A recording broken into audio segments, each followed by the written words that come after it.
ما شاء الله تبارك الله الحمد لله رب العالمين markii ugu horeysay xaafada jungal waxaan ku guuleysanay inaan soo galno afur jamaaci waxa isugu yimid odayaal dhalinyaro dadka xaafada degan waa tijaabadii ugu horeysay oo wadada dhinaceeda aan ku sameeyno afur jamaaci ama group iftar insha Allah taala waxaan rajaynayaa in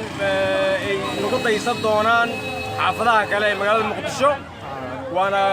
تجابدي ugu horeysay oo lagu guuleystay alxamdulillah rabbil caalamiin ka dayskaashadaan ma sha Allah oo isku yimaadaan oo ilaa dartiis ku kaashadaan ma sha Allah faa'iido badan ay imaanaysa marka insha Allah taala had waxaan arkaysiin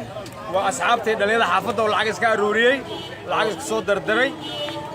waxay suubiyaan dadka waqtiga ku dhacay oo xaafadooda gaar way kale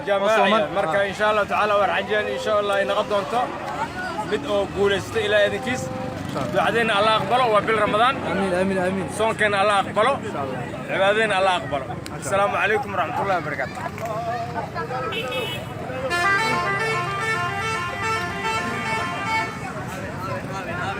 وأوجدان dadka oo gawaarilayda oo xaafada marayo oo afur ka gaar way la afurinayo ma sha Allah waxaana u jeedin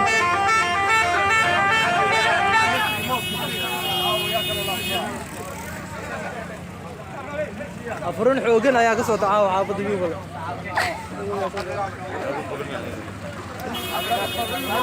mootaalin ma ujeedaa se ugu dhigtay meesha ma sha Allah